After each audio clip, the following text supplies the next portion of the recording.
Ang anim na tauhan ni Albuera Leyte Mayor Rolando Espinosa matapos na makaengkwentro ng mga pulis kaninang madaling araw. Wala sa Camp Crame, may report si Lea Ilagan live. Lea!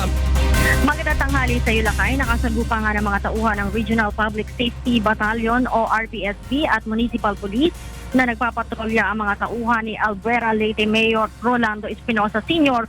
o tinatawag na Espinosa Group sa Sitio Tinago, Barangay Binulho, Albuera Leyte, kaninang 5:30 ng umaga. Sa nasabing inkwentro, 6 na tauhan ni Mayor ang napatay ng mga otoridad. Pinasok din ng mga ito ang isang compound kung saan kabilang ang bahay ni Mayor Espinosa at ng anak nito na si Kerwin Espinosa dahil dito nanggaling ang putok na humarang sa mga nagpapatrolyang pulis. Ayon kay PNP PIO Chief Police Senior Superintendent Jonardo Carlos, nakuha sa loob ng bahay ang 13 high-powered firearms, 4 na kalibreng 45 baril at rifle grenade.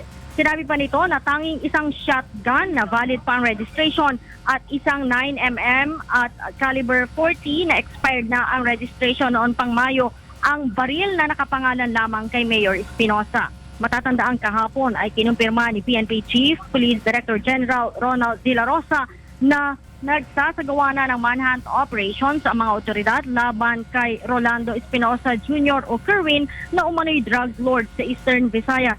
Tuloy din aniya ang shoot-on-site order laban dito matapos ang ibinigay na 24 na oras na ultimatum ni Pangulong Rodrigo Duterte kahapon ng alas 5 ng hapon.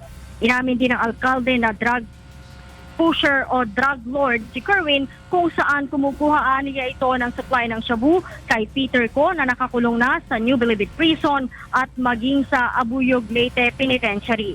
Samantala Lakay, hindi pa rin dumarating dito sa Criminal Investigation and Detection Group si Mayor Espinosa at ang kanyang abogado para naman pumirma sa affidavit of undertaking. Balik sa Lakay.